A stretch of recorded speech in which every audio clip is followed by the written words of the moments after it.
नमस्कार। वीडियो की इस अंक में देखते हैं कंप्यूटर यानी कंप्यूटर नॉलेज का यह वीडियो का पार्ट थर्ड होगा और इसमें जो हम देख रहे हैं यूपी पीएससी द्वारा आयोजित 2023 के लिए एपीएस भर्ती जो है उसमें सिलेबस के अकॉर्डिंग जो होगा 50 प्रश्न जो 50 प्रश्न है वो ऑब्जेक्टिव टाइप के 50 प्रश्न पूछे जाएंगे और साथ ही यूपी ट्रिपल एससी द्वारा आयोजित बीपीयू यानी ग्राम पंचायत अधिकारी में भी ये सिलेबस कंप्यूटर नॉलेज दिया गया है। साथ ही अन्य प्रतियोगी परीक्षाओं जिसमें से देखा जा सकता है राज्य यानी स्टेट पब्लिक सर्विस कमीशन और यूपीएससी यानी संघ लोक सेवा आयोग कमीशन में भी इस तरह के प्रश्न पूछे जाते हैं विभिन्न प्रतियोगी परीक्षाओं में। तो स्टेट पीसीएस के अंतर्गत जो आपका यूपी पीएससी है, एमपी पीएससी है, बीपीएससी है, छत्तीसगढ़ झारखंड पीएससी, राजस्थान पीएससी है या उत्तराखंड पीएससी, इस पर आधारित एपी क्यू क्वेश्चन इस पर दिए गए हैं। तो इसमें देखते हैं वीडियो के पार्ट थर्ड में जो कि प्रश्न शुरू होता है इसमें 43 से।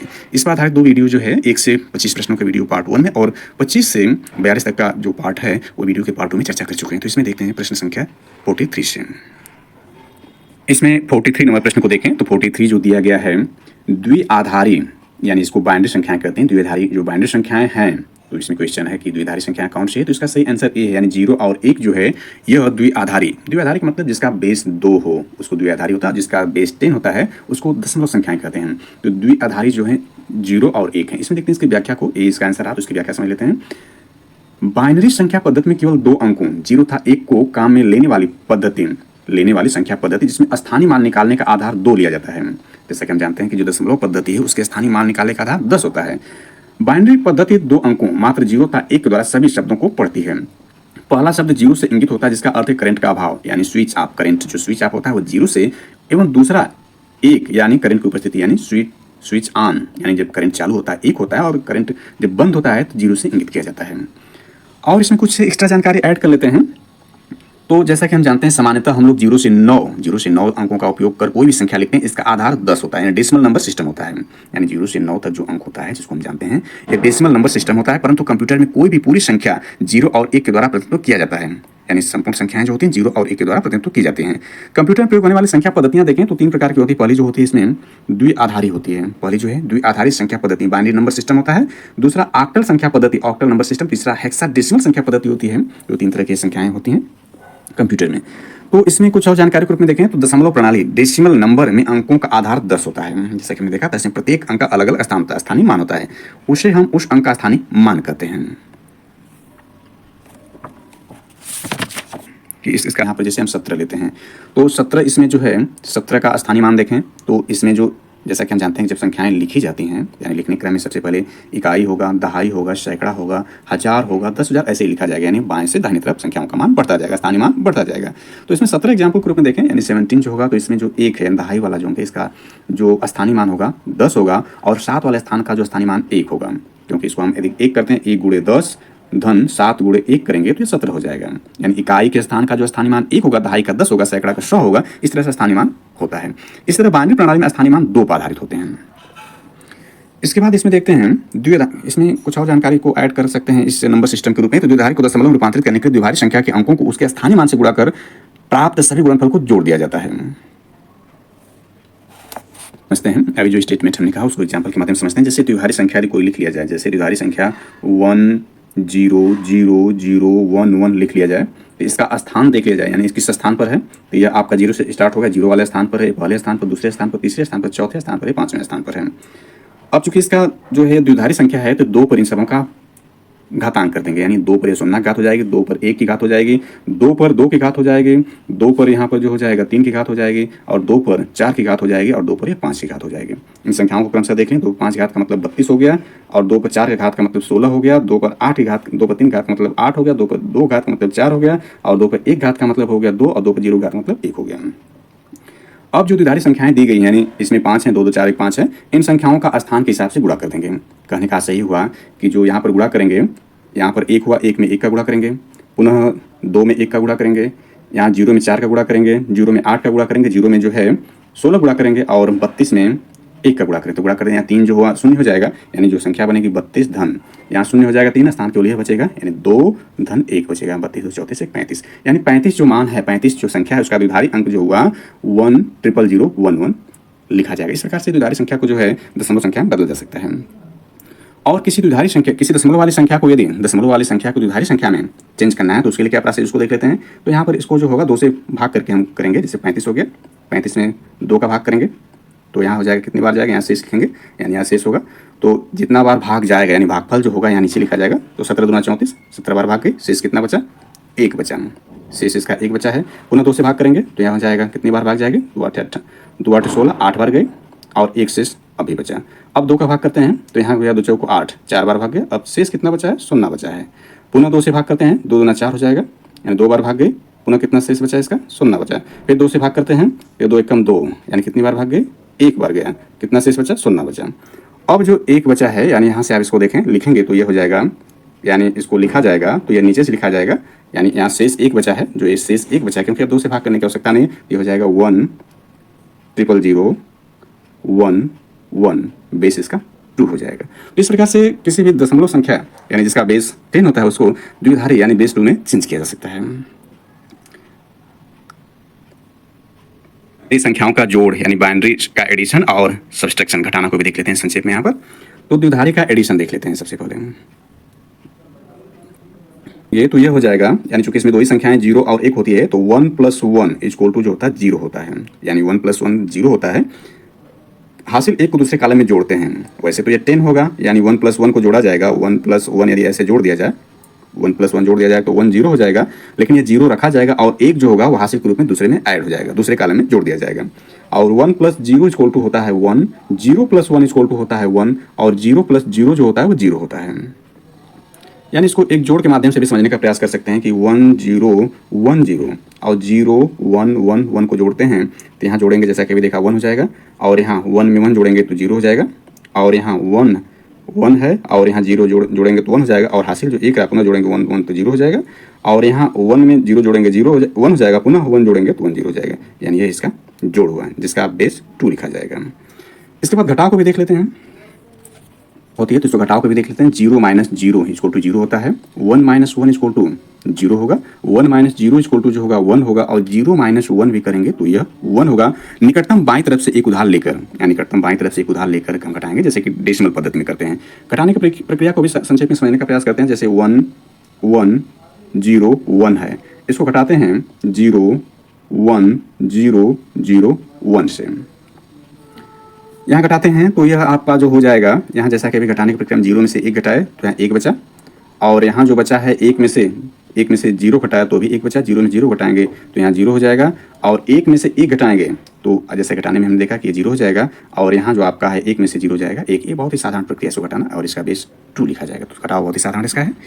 इसी प्रकार से द्विभारी का गुणा और भाग भी होती है, तो यहाँ पर भाग और गुणा को नहीं देखते हैं। जैसा कि हम जानते हैं कि बार बार जोड़ने की प्रक्रिया को गुणा करते हैं और बार बार घटाने की क्रिया को भाग करते हैं, ये दशमलव पद्धति में होता है। तो यहाँ पर दो ही जानकारी है, चूंकि इसमें सिलेबस के अकॉर्डिंग ये पूछा जा सकता है, तो इस पर हमने चर्चा कर लिया।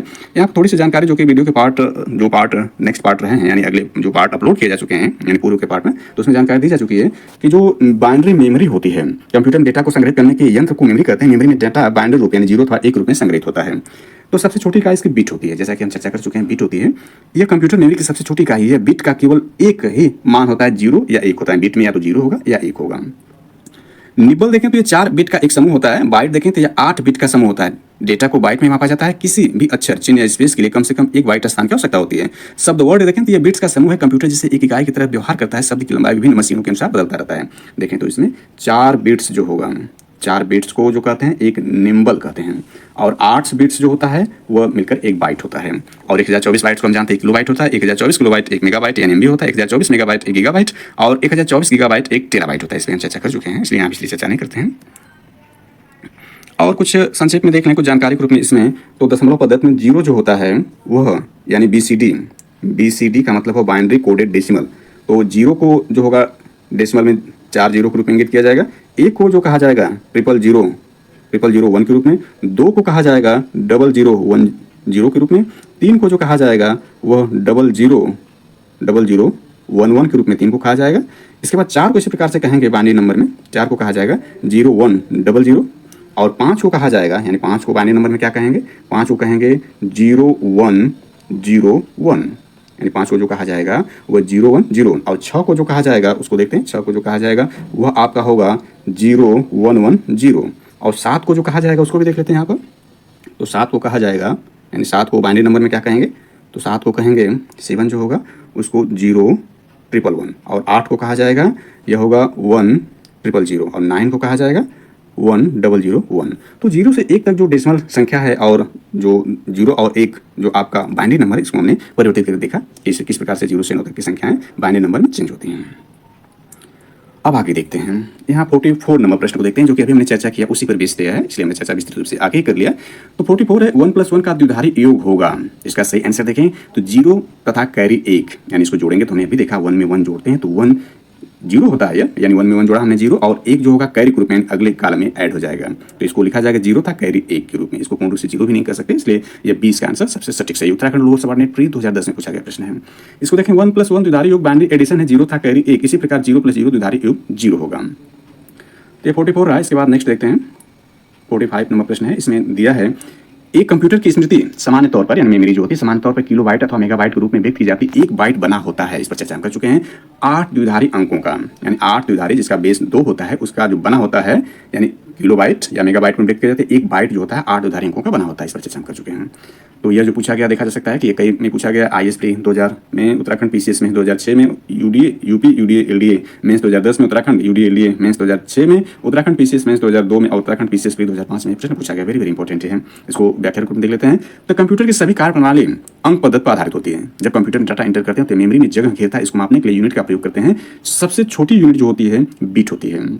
इसको देख लें, यहाँ पर बेस में है 8 बिट मिलकर जो है 1 बाइट के बराबर होता है, और 1024 बाइट जो होता है इसको 1 किलोबाइट कहते हैं, यानी KB कहते हैं, और 1024 किलोबाइट यानी KB इक्वल टू होता है 1 मेगाबाइट, यानी ये जो होता है MB की होता है, जैसा कि हम फाइल के रूप में स्मार्टफोन से या कंप्यूटर में प्रयोग करते हैं। तो 1024 किलोबाइट जो होगा 1 मेगाबाइट के, और 1024 मेगाबाइट यानी MB बराबर होता है 1 गीगाबाइट यानी GB के रूप में। ये GB होगा गीगाबाइट, 1024 मेगाबाइट 1 गीगाबाइट के, और 1024 गीगाबाइट यानी GB बराबर जो होता है 1 टेराबाइट होता है, यानी 1 TB के बराबर होता है। यहाँ TB ट्यूबरकुलोसिस डिजीज नहीं है, बल्कि 1 टेराबाइट है। 46 देते हैं, कंप्यूटर की भाषा में 1 मेगाबाइट में कितने बाइट होते हैं? तो इसका सही आंसर देखें तो सही आंसर इसका D है। कंप्यूटर की भाषा में 1 मेगाबाइट यानी 1 MB में पूछ रहा है कितने बाइट होते हैं, तो 1 MB में हमने कितनी किलोबाइट होती हैं वो जानते हैं, यानी 1024 किलोबाइट होता है, और 1 किलोबाइट में कितने बाइट होते हैं अभी हमने ऊपर देखा कि 1 किलोबाइट में कितने बाइट हैं, तो 1024 बाइट का 1 किलोबाइट है, यानी कहने का आशय हुआ कि अब यहाँ पर दोनों का मल्टीप्लिकेशन कर देंगे, यानी इस प्रकार से 1 मेगाबाइट इक्वल टू 1024 किलोबाइट है, और जबकि 1 किलोबाइट में बाइट के रूप में देखें तो 1024 बाइट होगा, यानी 1024 में 1024 से गुणा कर देंगे तो यह आपका हो जाएगा कितना 10,48,576 बाइट, यानी लगभग 10 लाख बाइट के 10 लाख बाइट के बराबर यह होगा। तो इसका जो सही आंसर रहा यह आपका D रहा। कहने का आशय 10,48,576 बाइट 1 मेगाबाइट में होगा। और पुनः यदि गीगाबाइट यानी GB को पूछ देगा कि कितना GB होगा, यानी एक GB में कितने बाइट होंगे, तो पुनः इसमें जो होगा 1024 का हम गुणा कर देंगे, 1024 का पुनः इसमें गुणा कर देंगे तो यह बराबर 1 GB की हो जाएगा, यानी इतने बाइट जो होंगे 1 GB में होंगे। इसके बाद देखें 47 नंबर प्रश्न कर रहा है 10 लाख बाइट्स लगभग होती है। अभी यही प्रश्न है, 10 लाख बाइट जो होगी वो 1 किलोबाइट के बराबर होगी। तो आगे देखते हैं इसमें 47 का जो है, तो 47 में जो है मेगाबाइट, सॉरी किलोबाइट नहीं मेगाबाइट, चूंकि हमने मेगाबाइट को चेंज किया था। 1 मेगाबाइट में कितने बाइट होते हैं, तो 10 लाख के बराबर होती है, तो ये किलोबाइट नहीं सॉरी। तो यहाँ पर जो है इसका सही आंसर देखें तो यह जो आपका है, यानी 10 लाख जो बाइट्स हैं वो मेगाबाइट में होते हैं, क्योंकि हमने 1024 गुणे 1024 जो मल्टीप्लिकेशन किया था तो वो 10 लाख लगभग 10.5 लाख या 10 लाख के बराबर था। उपयुक्त प्रश्न की व्याख्या हम कर चुके हैं। 48 नंबर प्रश्न देखते हैं, एक कंपनी कर्मचारियों द्वारा एक ही स्थान में उपयोग किए जाने वाले अनन्य रूप से कितनी नेटवर्क का वर्गीकरण होगा? यानी एक कंपनी के कर्मचारियों द्वारा एक ही स्थान में उपयोग किए जाने वाले अनन्य रूप से निजी नेटवर्क का वर्गीकरण होगा। इसमें इसकी चर्चा वीडियो के पार्ट 2 में कर चुके हैं। इसमें लोकल एरिया नेटवर्क LAN का प्रयोग होगा, लोकल एरिया नेटवर्क LAN का प्रयोग इसमें किया जाएगा। जबकि वाइड जो ये इसके भी हम फुल फॉर्म देख चुके हैं, WAN WAN है, और इसी प्रकार से आपका LAN था, और MAN भी था, मेट्रोपोलियन एरिया जो नेटवर्क है उसको MAN कहते हैं, वाइड एरिया को जो होता है या WAN कहलाता है। इसका सही आंसर लोकल एरिया नेटवर्क रहा, यानी कंपनी के कर्मचारियों द्वारा एक ही स्थान पर जो उपयोग होगा वो आपका लोकल एरिया नेटवर्क होगा। इसकी व्याख्या देखते हैं, लोकल एरिया नेटवर्क LAN एक कंप्यूटर नेटवर्क का जो घर, यानी इसका उपयोग LAN कहाँ होता है, घर होता है, कार्यालय होता है, अथवा स्कूल या हवाई अड्डों जैसे भवनों में छोटे समय लघु भौतिक क्षेत्र को आवृत करता है। अगला प्रश्न देखें तो 49 एक डेटाबेस में फील्ड होती है, एक डेटाबेस में फील्ड होती है। इसकी सही जानकारी जो है, सही आंसर जो D है, जानकारी की श्रेणी। एक डेटाबेस में फील्ड होती है, क्या फील्ड होती है, जानकारी की श्रेणियां फील्ड होती है। MPSC प्री 2008 में पूछा गया क्वेश्चन, इसको देखें तो एक डेटाबेस में फील्ड जानकारी की श्रेणियां होती हैं। अगला प्रश्न है, कंप्यूटर के संदर्भ में ALU का तात्पर्य है, ये पूछा गया प्रश्न है उत्तराखंड PCS प्री 2005 में। तो इसका सही आंसर जो है B है। B means arithmetic logic unit, यानी LAU इसका फुल फॉर्म पूछा सकता है, तात्पर्य पूछा है तो इसका फुल फॉर्म नहीं हुआ। तो LAU A से अरिथमेटिक, L से लॉजिक, यू से यूनिट है, अरिथमेटिक लॉजिक यूनिट जो है यह कंप्यूटर के संदर्भ में है।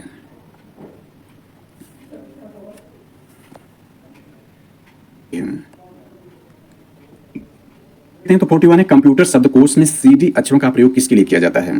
तो इसको देखते हैं। 41 का जो सही आंसर है वो कंपैक्ट डिस्क यानी सीडी जो होता है, ये द्वितीयक मेमोरी है, सेकेंडरी मेमोरी, इस पर हम चर्चा कर चुके हैं। उससे डीवीडी जो होता है, डीवीडी का मतलब होता है डिजिटल वीडियो डिस्क जो होता है, डीवीडी कहते हैं, और सीडी जो होता है कंपैक्ट डिस्क होता है। ये सब सेकेंडरी मेमोरीज के एग्जाम्पल हैं। तो इसको देखते हैं। तो इसमें व्याख्या है, यानी ए हमने इसका आंसर देखा। सी जो है यानी सीडी कंपैक्ट डिस्क, ईमेल का मतलब होता है इलेक्ट्रॉनिक मेल, आईसी का फुल फॉर्म इंटीग्रेटेड सर्किट होता है, आईपी का जो फुल फॉर्म इंटरनेट प्रोटोकॉल होता है, लैन लोकल एरिया नेटवर्क होता है, और CAD computer aided design CAD होता है। तो इसमें सारे ही इंपॉर्टेंट है, जो इसके फुल फॉर्म दिया कई बार एग्जाम पूछे हैं, तो इसकी व्याख्या वेरी वेरी इंपॉर्टेंट है। नेक्स्ट देखते हैं, यानी 42 निम्नलिखित में से किस प्रोटोकॉल द्वारा वर्ल्ड वाइड वेब में पहुंचा जा सकता है? तो इसका सही आंसर जो है वह है ए, यानी HTTP, वेरी वेरी इंपॉर्टेंट है। HTTP hyper text transfer protocol है। कई बार यहाँ पूछा जाता है कि HTTP का फुल फॉर्म क्या है, तो हाइपर टेक्स्ट ट्रांसफर प्रोटोकॉल को HTTP कहा जाता है। और ये माध्यम क्या है, देखें तो प्रोटोकॉल द्वारा, किस प्रोटोकॉल द्वारा वर्ल्ड वाइड वेब में पहुंचा सकता है? वर्ल्ड वाइड वेब WWW जो है, जिसको आपको हमने देखा टिम बर्नर्स ने किया था, जो ब्रिटेन के वैज्ञानिक थे, कंप्यूटर वैज्ञानिक थे। तो ये WWW तो किसके माध्यम से पहुंचा सकता है? HTTP द्वारा। और ये क्वेश्चन MPSC प्री एग्जाम 2012 का, इसमें देखें तो HTTP यानी हाइपर टेक्स्ट ट्रांसफर प्रोटोकॉल द्वारा वर्ल्ड वाइड वेब में पहुंचा जा सकता है। 53 देखें तो कंप्यूटर हार्डवेयर जो आंकड़ों को बहुत अधिक मात्रा का भंडारण कर सकता है उसको क्या कहते हैं? तो इसका आंसर सी है, यानी ए और बी दोनों सही, मतलब ए चुंबकीय टेप भी सही है, डिस्क भी सही है। तो यह उत्तराखंड पीसी स्प्री 2002 में और यूपीपीएससी प्री एग्जाम 1999 का क्वेश्चन। इसको देखते हैं। तो चुंबकीय टेप एवं चुंबकीय डिस्क दोनों ही आंकड़ों का बहुत अधिक मात्रा में भंडारण करने में समर्थ हैं। तो यह भी आंसर इसका है। इसके बाद नेक्स्ट देखते हैं, यह 54 है, प्रश्न है ऑप्टिकल डिस्क का नया फॉर्मेट। ऑप्टिकल डिस्क का नया फॉर्मेट जो ब्लू रे डिस्क BD के नाम से जाना जाता है, लोकप्रिय हो रहा है। यह परंपरागत DVD यानी डिजिटल वीडियो डिस्क से किस प्रकार भिन्न है? तो इसका सही आंसर देखें तो किस प्रकार भिन्न में यह दिया हुआ है, पहले इसको समझ लेते हैं। पहला, DVD नामक परिभाषा वीडियो स्टैंडर्ड डेफिनेशन वीडियो को समर्पित करता है, जबकि BD परिभाषा वीडियो हाई डेफिनेशन वीडियो को समर्थित करता है। दूसरा, DVD की तुलना में BD फॉर्मेट की भंडारण क्षमता कई गुना अधिक है। तीसरा, BD की मोटाई 2.4 मिलीमीटर है, जबकि DVD की मोटाई 1.2 मिलीमीटर है। तो इसको देखते हैं, इसमें केवल 1 और 2 सही है, यानी जो अभी हमने कहा कि जो आंसर के रूप में देखें तो इसमें पहला दूसरा है केवल सही। ऑप्टिकल डिस्क का नया फॉर्मेट जो ब्लू रे डिस्क यानी BD क्या है, यह आपका जो है ब्लू रे डिस्क है, और DVD क्या है, परंपरागत DVD को हमने देखा डिजिटल वीडियो डिस्क जो है, इसमें यानी पहले दूसरे सही है। DVD मानक परिभाषा वीडियो स्टैंडर्ड डेफिनेशन वीडियो को समर्पित करता है, जबकि BD जो है यह आपका परिभाषा वीडियो हाई डेफिनेशन वीडियो को समर्पित करता है, सही है। DVD की तुलना में BD फॉर्मेट की भंडारण क्षमता कई गुना अधिक है, भी सही है। BD की मोटाई 2.4 मिलीमीटर, जबकि DVD की मोटाई 1.2 मिलीमीटर है, यह गलत है। इसको व्याख्या में देख लेते हैं। ब्लू रे डिस्क अगली पीढ़ी की ऑप्टिकल डिस्क है जो हाई डेफिनेशन वीडियो को समर्पित करती है, जबकि पारंपरिक DVD स्टैंडर्ड डेफिनेशन वीडियो का समर्पित करता है। एकल परत सिंगल लेयर वाली DVD डिस्क अधिकतम 4.7 GB डाटा का संग्रहण कर सकती है, जबकि एकल परत वाले BD डिस्क लगभग 25 GB डाटा संग्रहित कर सकती है। द्विपरत डबल लेयर वाली BD डिस्क 50 GB तक डाटा संग्रहित कर सकती है। BD तथा DVD दोनों की प्रकार की डिस्क की मोटाई 1.2 मिलीमीटर होती है, यानी जो यहाँ पर तीसरा दिया गया मोटाई में डिफरेंस जो दिया गया लगभग दोगुना कर दिया गया, ये नहीं है, बल्कि दोनों की जो मोटाई है 1.2 मिलीमीटर ही होती है। BD की मोटाई भी 1.2 मिलीमीटर और जो DVD की मोटाई भी 1.2 मिलीमीटर ही होती है।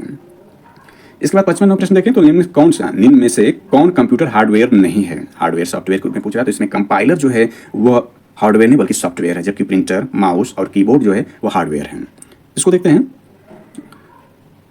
तो इसमें देखें कंपाइलर क्या है, कंपाइलर को देख लेते हैं। एक या अधिक कंप्यूटर प्रोग्रामों का समूह को कंपाइलर कहते हैं। यह जो उत्तराखंड UDA LDA मेंस 2006 में पूछा गया है। कंपाइलर एक या अधिक कंप्यूटर प्रोग्रामों का समूह होता है जो किसी उच्च स्तरीय कंप्यूटर भाषा में लिखे प्रोग्राम को किसी दूसरी कंप्यूटर भाषा में बदल देता है। जिस कंप्यूटर भाषा में मूल प्रोग्राम होता है उसे स्रोत कहते हैं तथा इस प्रोग्राम भाषा को स्रोत कोड कहते हैं।